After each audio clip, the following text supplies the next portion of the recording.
Alrighty, so I have cut the O-rings out of here, and I've found the square ones that fit. The big ones don't fit super tight in there, so I'll have to grease them. I was just on the phone with Carl in Tennessee, and we were talking about that. Anyway, this one here is a small one, and I didn't pay attention to the sizes in this kit that I bought from McMaster Car. So once you get down to 15, then they go to the 332 size, and that's not thick enough. And so here's a round O-ring kit, and these are 200 till you get to 325, and the 3 means they're a 300 series, so this is a 1/4 inch. And then these up here are smaller. These are going to be the 332. And so I did a little searching, and in a square cut I'm going to need a 204 or a 205, and that'll be a square cut in the 1/8 inch thickness. So what I did is I took this one and I cut it up, cut it down till it would fit, and I thought, well, I could super glue this. Did a bunch of research. Some guys swear that it'll work, but I went to McMaster Car, and I can buy the O-ring that I need in a 200 series in the 1/8 inch thick to fit this. So I don't want to have to take this apart again because an O-ring failed. So I am going to get the correct O-ring for that before I go any farther, because I don't need a leak. So I think some guys didn't understand what this was. So this is 2 thin aluminum plates, and that rubber in between them is sandwiched in there. And of course this one was made the correct thickness. So these are the ones that I cut out of it. And they don't look very thick. I think mostly because they're old and they're mashed. And I really considered just putting some Loctite Permaflex on here, which is an anaerobic sealant. But again, that's another will it seal kind of deal. I kind of like this better.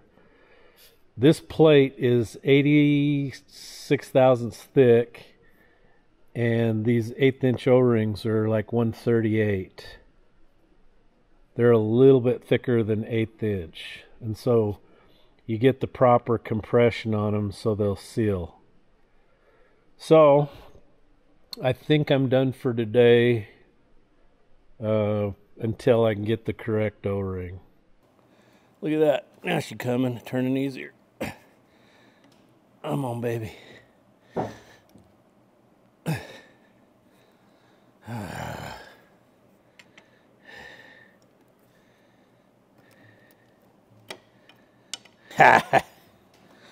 We're giving birth now. Oh, come on. Come on. It's gonna get tippy out of whack here. Man. Well, looky there. Look at that. I don't know what happened, but boy, it cut the shit out of those O-rings. I don't know if that's coming out or going in. That ain't a good sign. I don't know if it did that going in or coming out. I'm hoping coming out because I kind of had it tipped crooked. That's not good. Oh man. There we go. All right, so how many O-rings are inside? Ooh, shit tons. Awesome. Oh, man.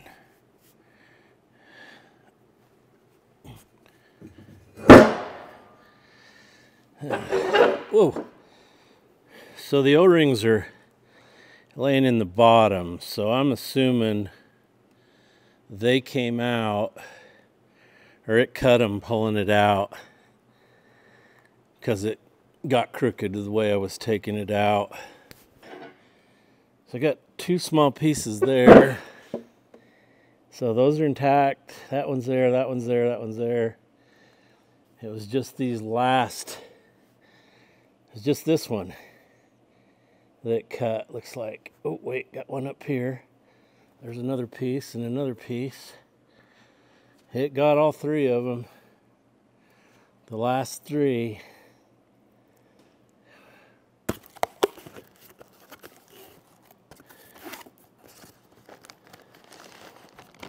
Okay, there's those O-rings. Yeah, that's all of them. What do we got here? Paperwork. Cherry picker pots, $127.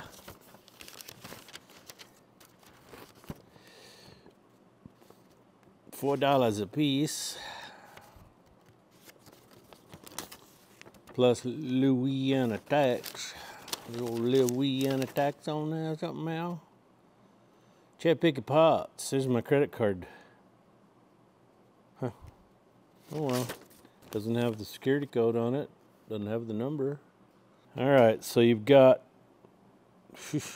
one that's going to be different. I wish I had a clean place to put all this. So this one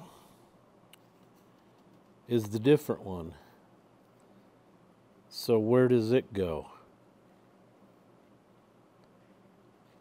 It's a soft one. Feels like a 70 duro. And these are hard, 90 duro. So 1, 2, 3, 4, 5, 6, 7, 8, 9, 10. So there's 10 of them, and there's 10 grooves. So what do you do with number 11? So number 8 is a 102086 O-ring, calls for 10 of them. Number 7 is a 48665 O-ring, calls for 1 of them. And then number 4 goes up on the top, and I have that one. So if you look at this, to me that's showing, if that goes up on there like that, this one goes in the second groove. Yes? No? I don't know. I don't understand that. Well, I'm going to turn you off and contemplate the vagaries of this. I have no clue what's going on here. But I'm going to have to try to deduce what they're up to. Alright. Be back in a bit. Okay, I think I've figured out how this goes. So the way they've got this drawn, this one is going to end up on top of here, and this one is going to end up here. So the 10 O-rings go up here, and then you've got 2 large ones. One to seal the outside of the bore, and one on top to seal the cylinder. So that's how I'm going to put it together. Anyway, I hope this microphone's working. So I just gotta grease all this stuff up and put it all back together. And this one we'll set aside over here, and we'll just start putting O-rings on. Okie dokie. Oh, man. Just might as well dig into it and get greasy. Yeah, these are going to fit tighter. Oh yeah. Oh yeah. I bet this is not going to go in by hand. I bet I'm going to be hauling it over and setting up the press to put it together. Be my guess. What's your guess?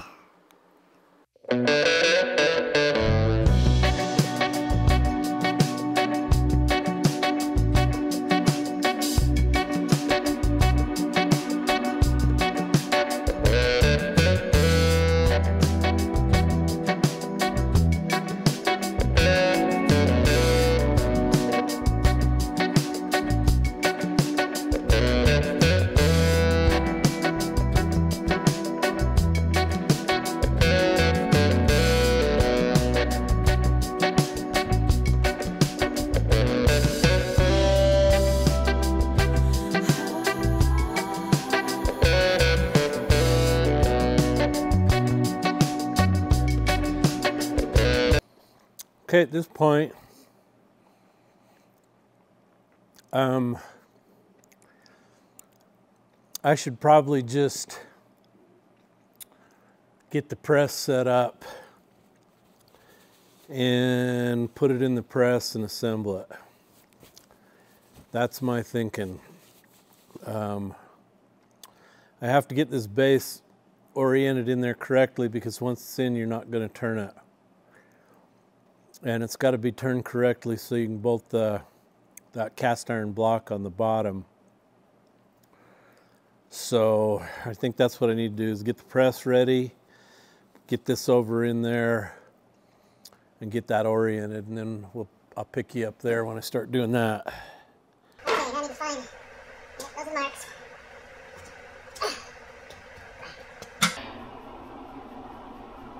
So I go straight in, as straight as I can, like this.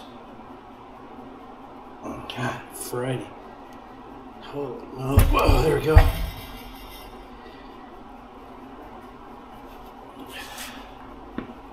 We're started.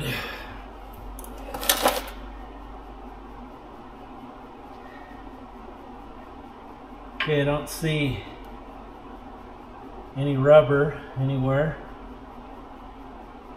Nowhere.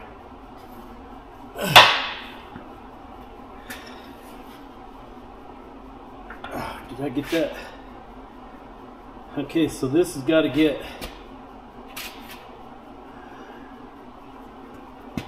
it needs turned just a little bit, but I don't know if I'm going to get it to turn now. Yep, I am. Like about there. Oh, that's still going in easy, better than I anticipated. O-ring's looking good. So I've been looking in here, and I can see the O-rings in some ports, and anyway, I don't see any loose O-rings. The minute you cut them, they're going to go loose. Okay, how's that? How's that, kids?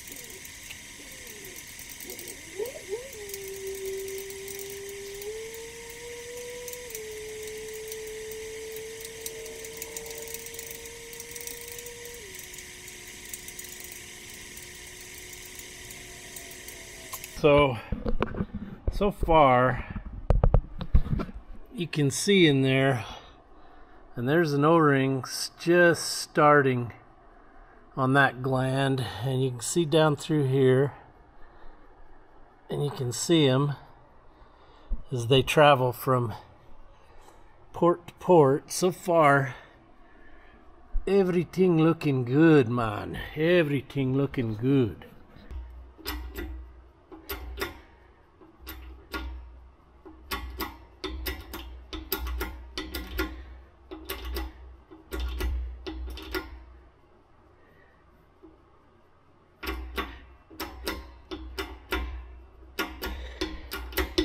You can see them as they pass through the ports, and they're intact and in one piece.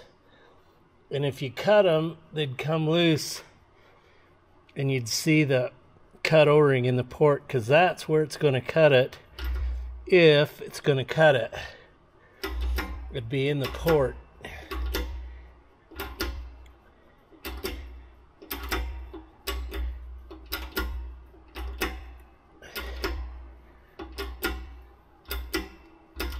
Okay, I'm out of jack.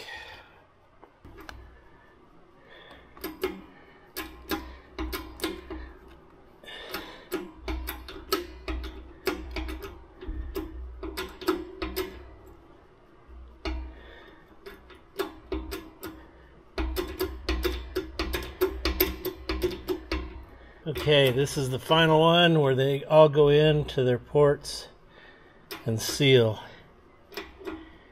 The most important part. Jeff wins, I think. I think I win. Not sure yet, but I think I do, because I just never saw any rubber anywhere. It went easy till they got to the next port. It went a little stiff, and you could hear it compressing the O-rings. And I see no pieces of O-rings in the ports at all, anywhere. So I think she's in. I think it's in. Whew. So I'm gonna run into town and get this block faced. It's got a really bad groove in it here, and one over here, one there. It's been damaged, and I want that to seal, and then I'm gonna have him do the other side also. Looks like Matt's back. So I messaged Mike Cole in Maryland about how to take this apart. I'll put a link to his channel below. Mike is a smart gentleman. He's worked on this stuff, works for Cat, and so he's my go-to guy for how to do it. So I guess what I got to do is undo these, flip the clamp over, undo it here and here to remove it. So let's see what I can do. Yeah, that guy from Maryland, Mike Cole, he called me and told me how to take it apart.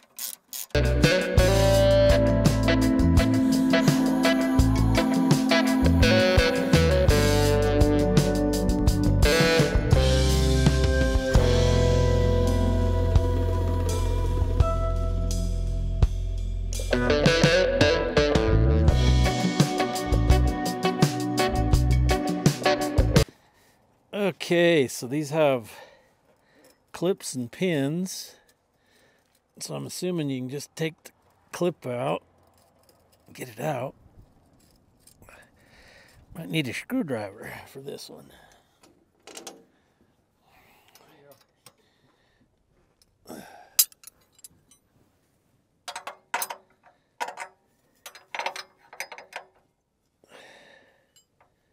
Huh. 15 millimeter. And then I got to take this sensor out, which is just a wee bigger than the 17. So I'd say a 17 and a 15. You mean an 8? Yeah, sorry. All right, sorry.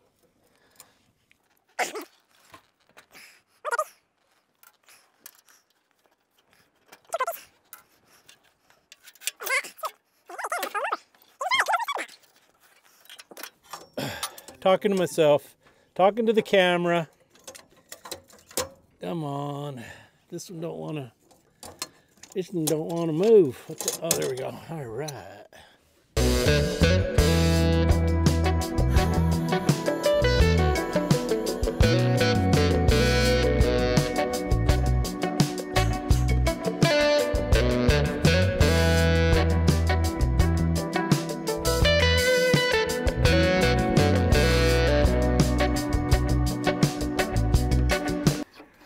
One thing that's fun about this machine is everything's metric now.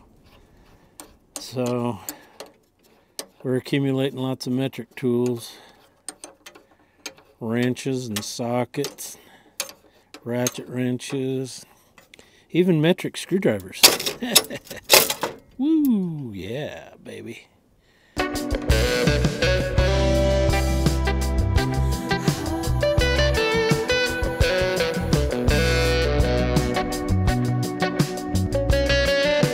Oh, that's coming out. There we are. Oh, sweet. Okay, so here's something interesting. See that deal with the spring on it and the probe inside? Mike said that they use radio frequencies. There's one there and there's one on the back. And that's how they sense when to regen. That's cool. That is cool. I should put this platform back on here so I can stand on it. I'm gonna have to do something different here.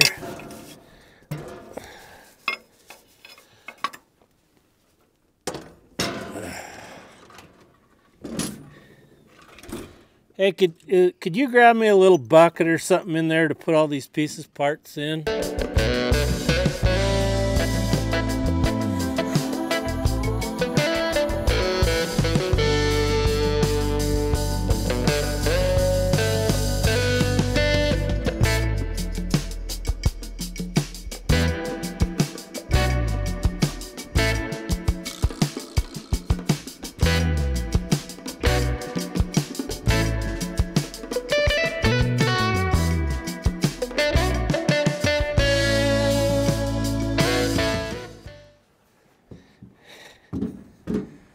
Okay, there. Now I can stand here. So, let me show you the inside of this thing.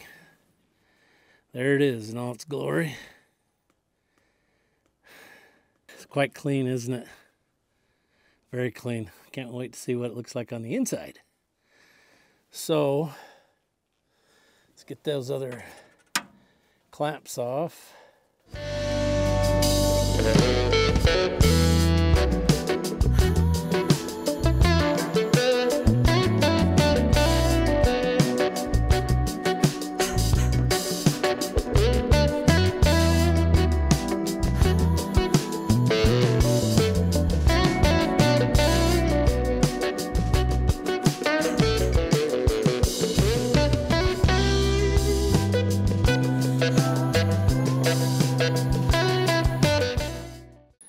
Okay, I think we're ready to come out. So this is what they call the ARD head, ARD head. What does ARD stand for? That stands for a really dumb thing. Oh, I have replaced the spark plug. We use Autolite, only the best. No. Mike asked me if we'd replaced the ARD yet, and I said, no, we've had no trouble with it. And I will say, this has been a pretty damn good machine. My only complaint, again, is the counterweight. But I saw something really cool the other day. Somebody sent me a picture of, and it showed they put some 2-inch plate on the bottom of that counterweight. And I thought, oh, that's cool. So I'd like to do that and then put a plate underneath. But I'm sure that's going to cost. God, can you imagine? They use 3-inch thick plate. 3-inch. How much does 3-inch plate weigh per square foot? I could look that up on the internet. But it's got to be a lot. And it's got to be a lot of money, too. A lot of money. All right. So, we just got to get this unplugged. So, there we go. Oh, this ain't bad. Not bad at all. Wow. Okay. Ooh, the other end's black. Hee hee. That's black. Okay, there's a pin right here on it. Oh, I see. It's got one on that end too. And these all have to, aha. That's how that's going to line up. So, you've got these. So you have to twist it to unlock those. And then you got a groove here. One there. So when you put all this on, it's all going to be lined up. I'm a smart guy. I am so smart. Okay, I got to get it past this clamp here. How do I do that? This might be difficult. I don't want to damage that coming out. Come on, Jeff. There we go. I think we're coming. There we go. All right.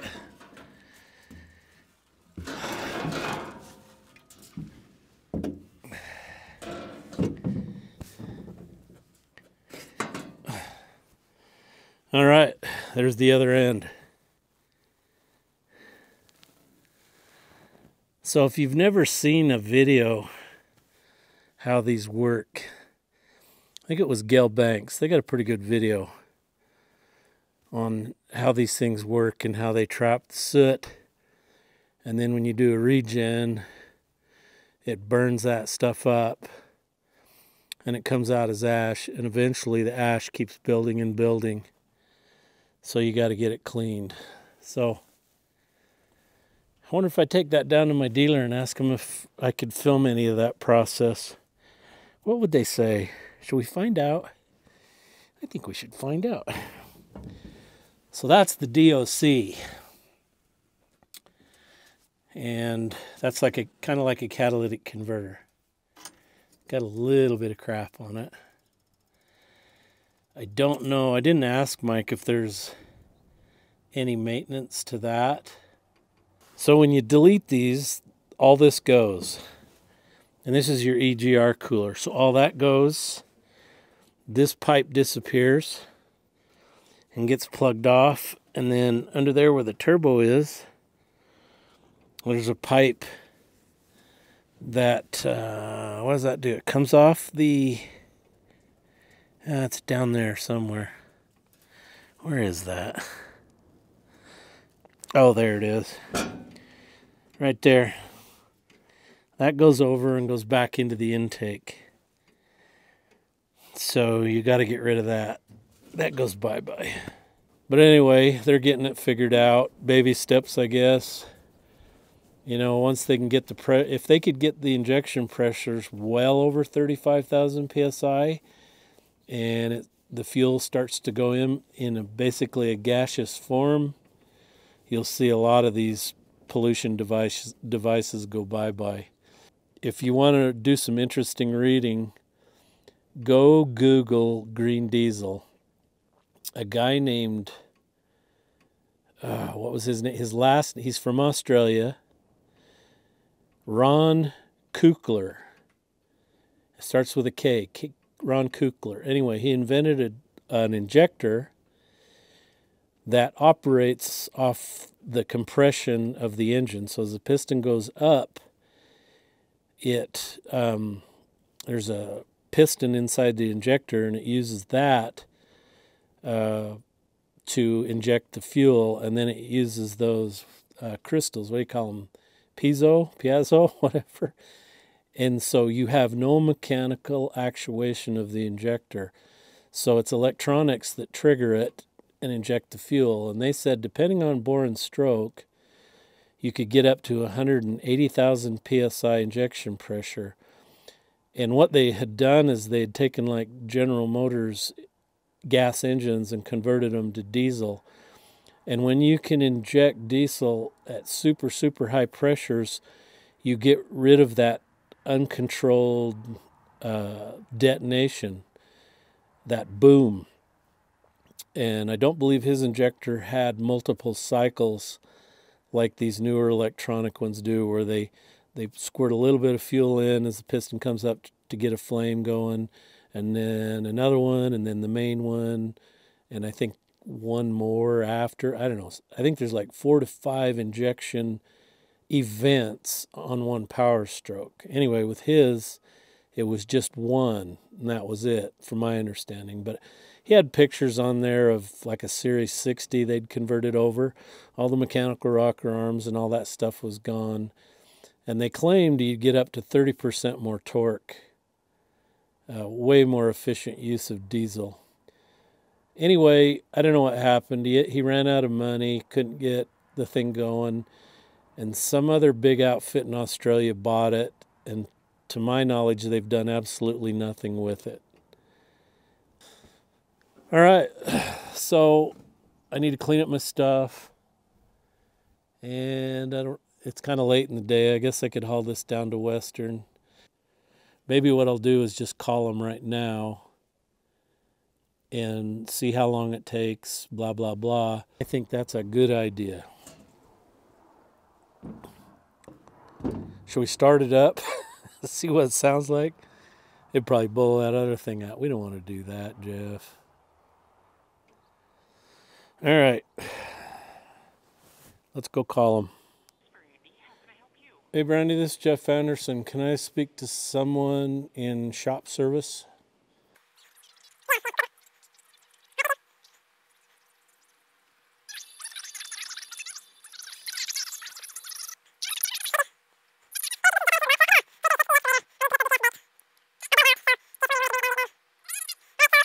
I don't know if he's got one in there right now, but he can get it in pretty quick, I'm pretty sure.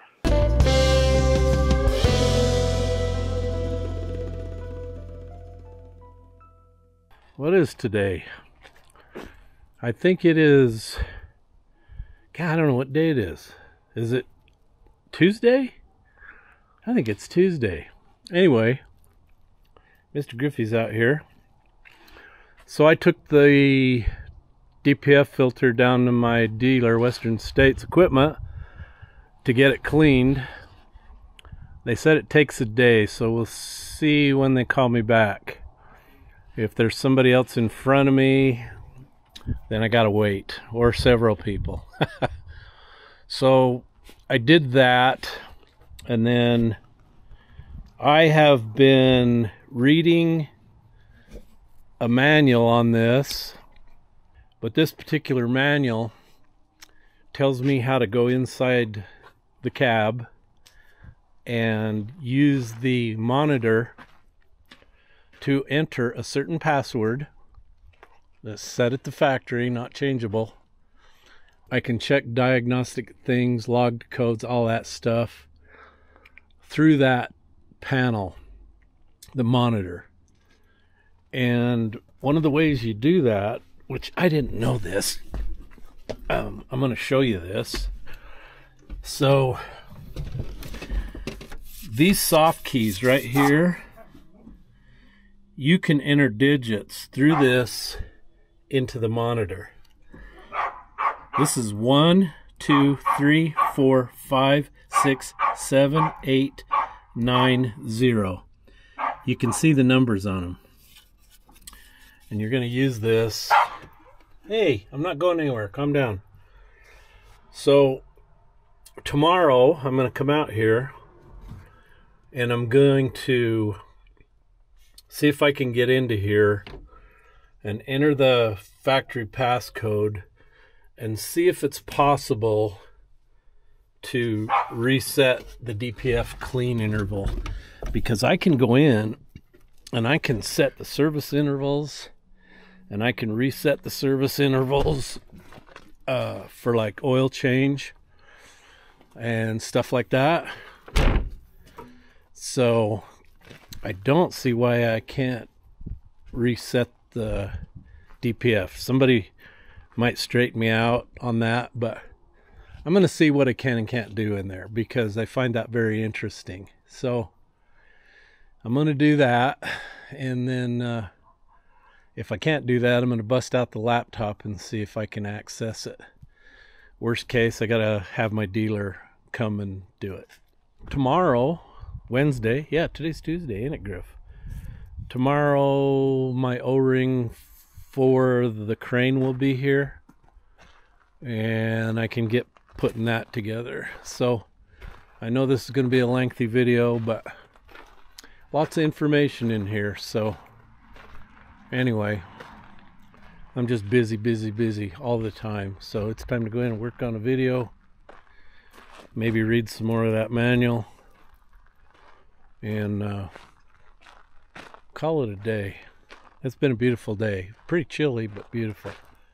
I got my bag of rings. You have to buy, I don't know, 25 of them at a time, but it fits. I got it in there. So I also got DPF back for the 336, new clamps, and I got this back today from the machine shop.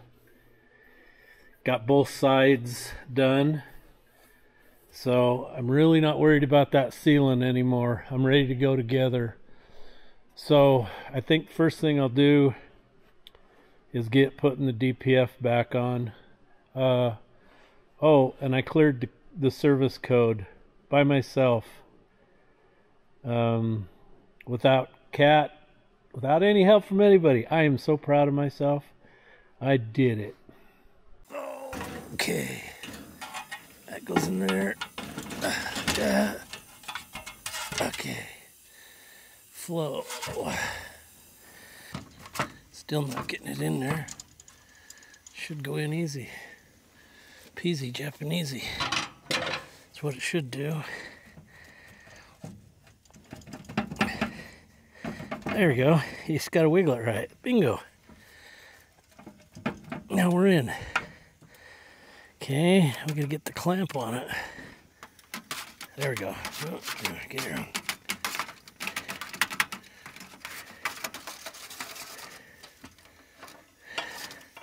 There we go. Woohoo! Okay, that one's on.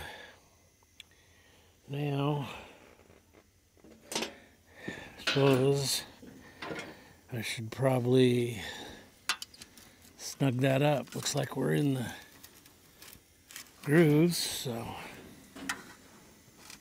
that one's in. That one's in all the way. That one is too.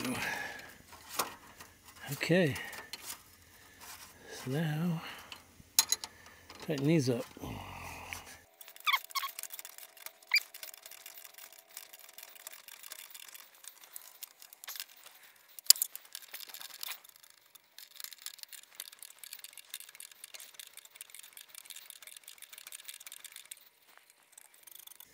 Okay, so before I snug that, I gotta make dang sure that it's all in there good. And I think we are, but I gotta get the clamp, just get it back where it was, make sure it's square around the barrel, I would suspect.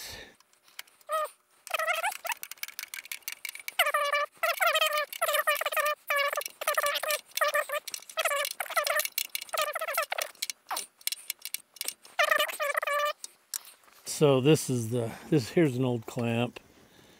So basically what you got is these two deals, and they've got to fit. Bolts don't want to come out, but like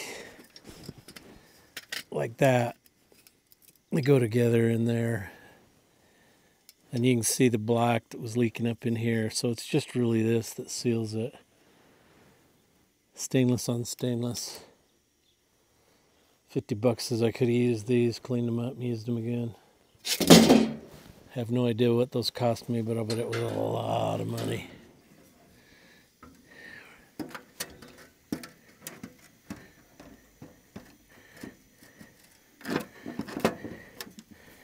Good job. Get on there. Come on, man. Get on there.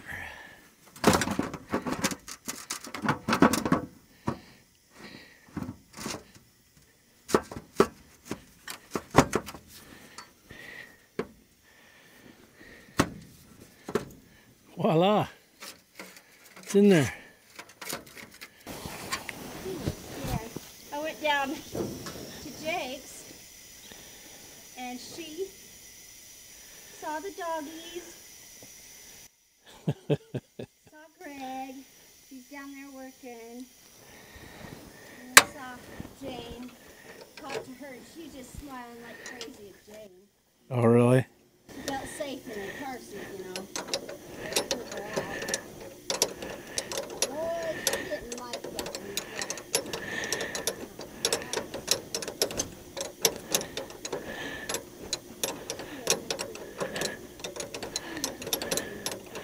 That's why mothers need to stay home and raise their babies. That's why mothers need to stay home and raise their babies. You were lucky. Miss Old Paydirt made enough money for you to stay home. That's what I tell everybody. I said, we didn't drive fancy cars and stuff like that. And I said, we didn't need it. I stayed home so I could be with my kids. And I said, we did fine, you know. Nah, I'll never forget that time old Webb come up to me and he's like, Jeff, just judging from the cars you drive, it looks like you could use some extra money. And he was trying to get me involved in Melaleuca. Like we were poor and everything. Yeah, it's kind of offended. I didn't see myself as poor. Neither of us did. We didn't see ourselves that. It's like me, I drive a 23-year-old pickup and I don't even give a crap. Yeah. Somebody wants to go buy them a $100,000 brand new truck. I don't care. Really? Yeah. Okay, I gotta get a ratchet and a socket for that. Mrs. Jpaydirt's babysitting my youngest son's daughter. Oh. And Mr. Groofy is extremely jealous.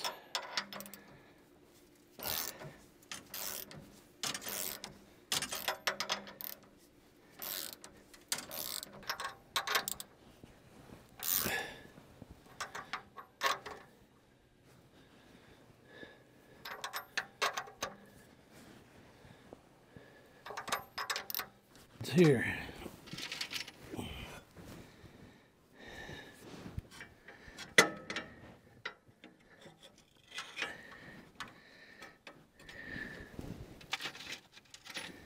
Put a clip in them.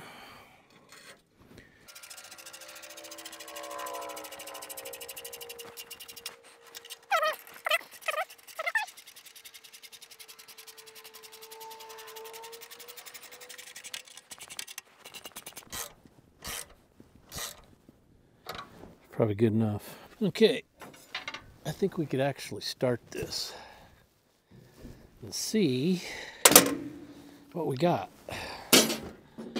But it said I had low coolant,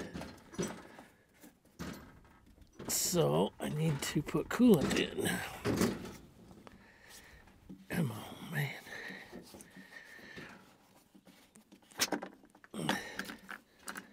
Yeah.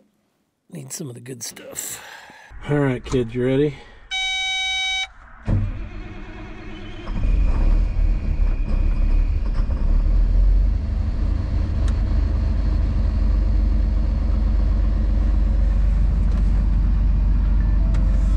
You know, I gotta see what's going on with that camera.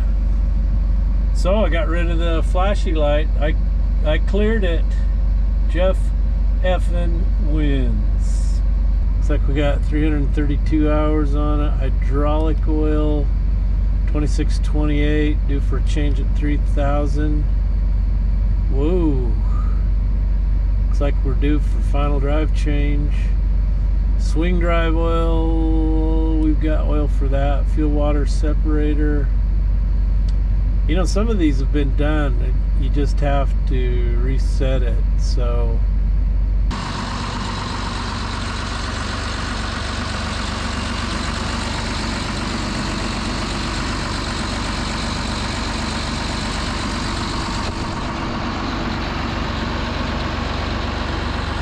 all right, good Thursday morning. So I got my gasket over here on this, and there it is. So I was thinking maybe what I'd do is get me some stud bolts, guide bolts to hold this still while I lower that block down over onto that. So let's go see if I've got some bolts, stud bolts. I think I do. Oh. Yeah, baby.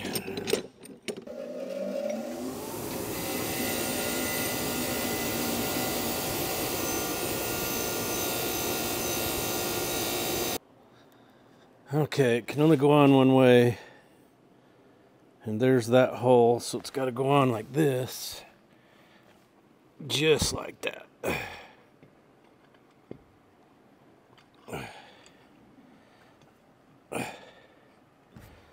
Wham bam. There you are, ma'am. So, gotta get the bolts that hold that down. That's these. Okay, it just takes these two bolts. Go down in there to hold it.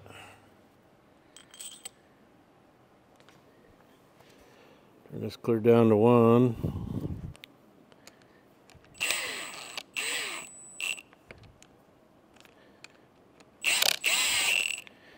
And then, before we go down snug as a bug, I'm going to try the other bolt holes, make sure everything line up.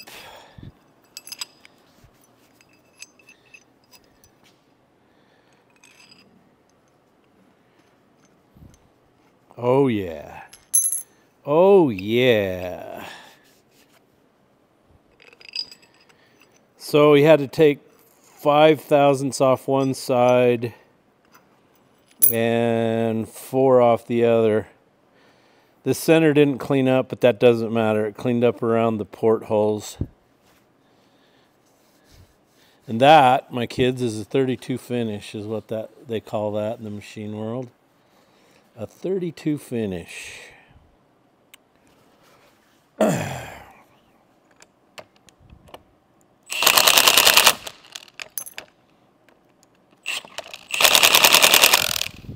I hate this, but Scott Weeks down in Logan, Utah, told me I need to just put salve on my ass and get this done.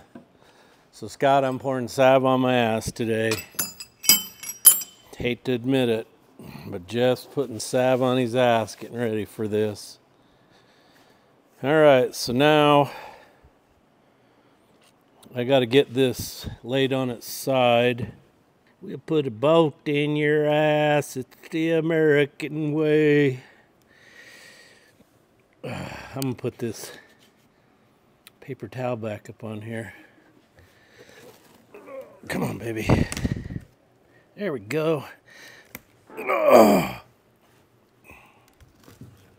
So the two O-rings in there are on the cylinder, so they're going to rotate with the lid.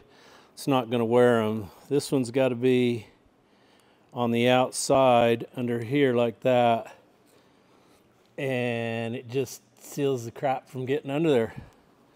So there you go. I figured it out. So what I did here is I put the two plugs in the side down there, and they correspond with these ports, and these aren't used. And all they had in them before was some pipe plugs screwed in there lightly, so I've got the right plugs with O-rings, so I filled them with oil, and then I'll screw the plugs in.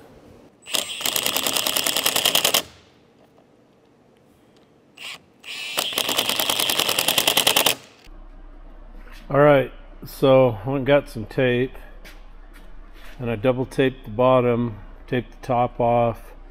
I got to go get in the grader and get it out to the gun range and help Matt for the rest of the day probably. I don't know if I'll be back to get this in or not. So That's what's happening at Jpaydirt.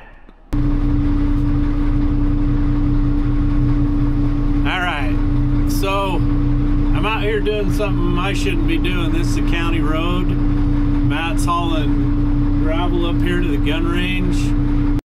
It's been such a disaster, it's just beating the truck to death. And the county won't grade it when there's good moisture. They always wait till it's drier than hell. But one of the things I noticed is because they take like 18 inches of dirt and they leave that on top of the pit run gravel before it goes through the crusher. And because they're not feeding the crusher with a dozer and a trap, they're using a front end loader. So they dig into that high wall and then it caves off and then they get tons of dirt. And then a bucket full of dirt goes in the crusher. And then crushed gravel, and all that dirt goes into the pile, and it's not segregated, it's not spread out. So when I'm grading this road, I can see places where it's just dirt and some rocks. It's not mixed in. They call it binder, but it's garbage. So anyway, I'm gonna grade it all, grade it up nice. I've got the places that had water in it. I'm probably going to have to go over it one more time to try to cut the potholes out of it and stuff. But it's a mess, I tell you that.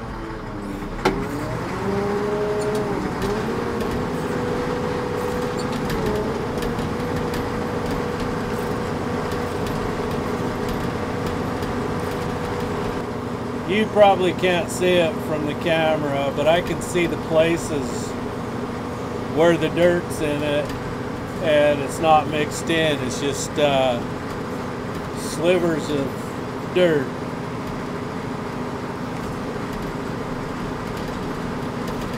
And when you crush gravel, you don't use dirt to hold it together. You use the fracture in the rock. And if you want it to hold together, you crush the rock down smaller and create finer pieces of fracture, and that's what holds it together. But these guys, I don't even know if they get a 60% fracture.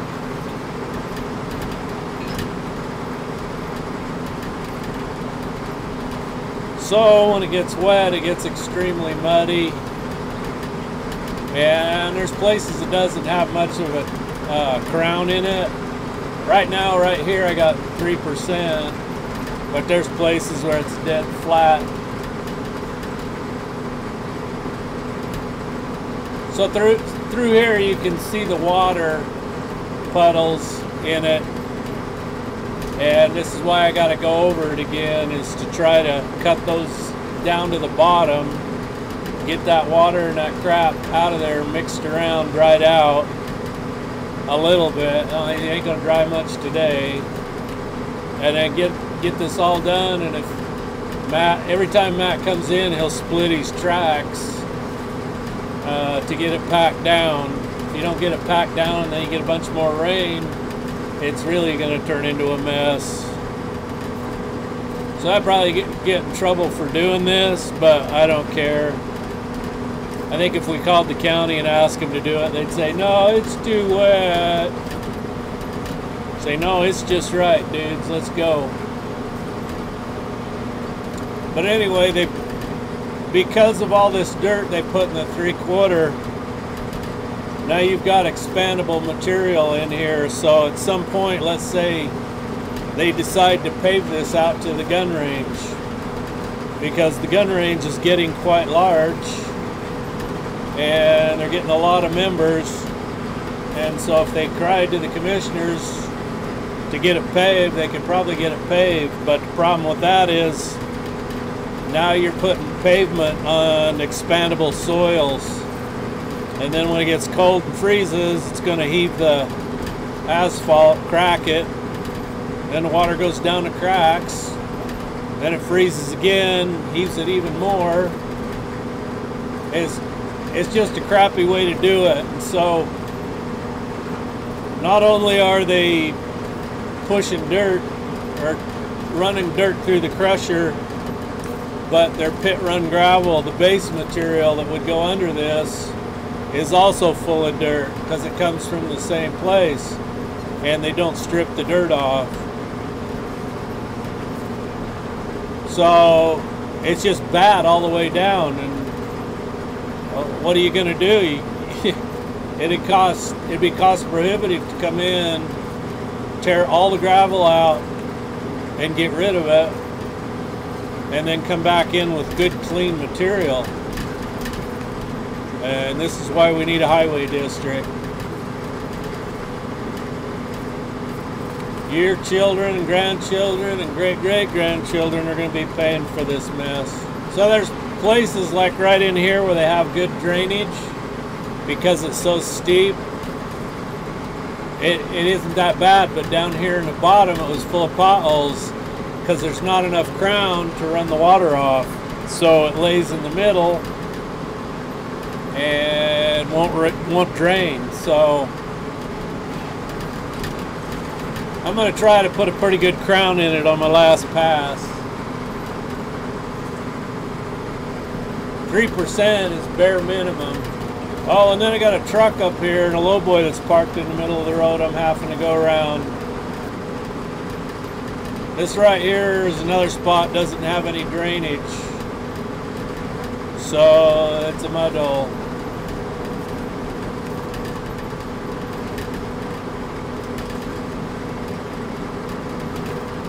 And this is where, when you build a county road, you really got to come in with scrapers, and you got to take all these whoopie-doos out of it, especially these short ones. Or if you don't have material to do that, you got to haul in gravel to build it up. As the more whoopie-doos you get rid of, the better control for the water you have.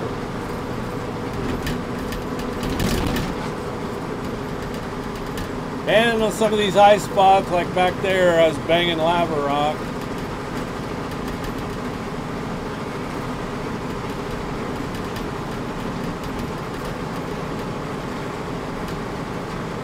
As you can tell, I'm pretty critical of their road building and maintenance skills, but they've never had somebody in there that actually had, I think, experience in road building. And since it's government money, nobody cares. They just, I don't care attitude.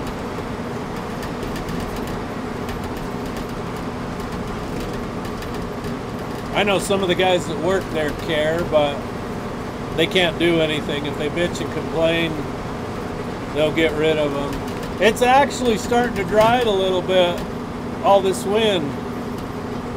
Might actually get some sunshine here. That's going to really help dry it out.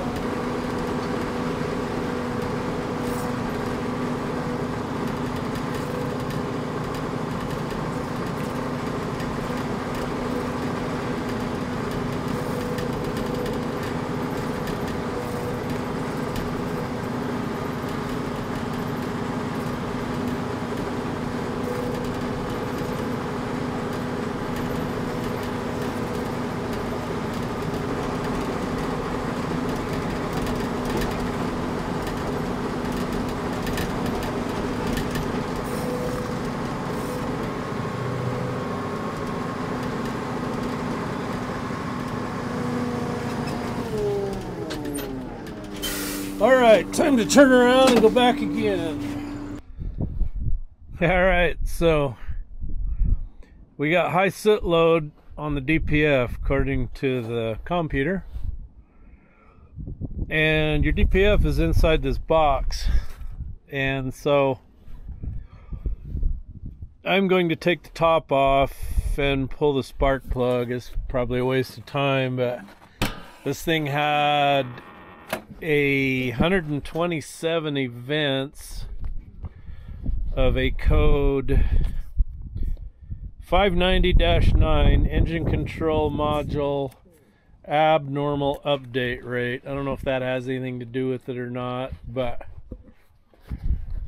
Anyway, she's derated it to 86% now because the soot load says it's moderate, or no, high moderate is what it says. So I'm sure all these are metric. I'm assuming I got to pull this pipe off, or maybe I can just undo the brackets there and there and pull the whole thing. I don't know. I'm gonna have to look in the parts book here, but let me get some wrenches and start tearing down. So the serial number on this is a C7N. That parts book ain't for this machine. 371916. So go up here. I don't really know what I'm doing. Active diagnostic codes, log diagnostic codes. High torque converter oil temperature. That was me. I remember that.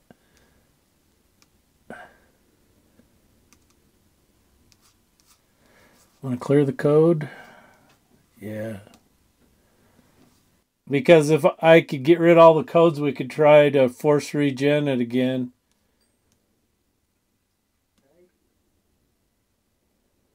DPF soot loading percent 125. DPF intake temperature outlet. It's not running. Don't know what that is. Well, it's got spark plug in it. Looks like a cylinder head, little round one with a wire and spark plug.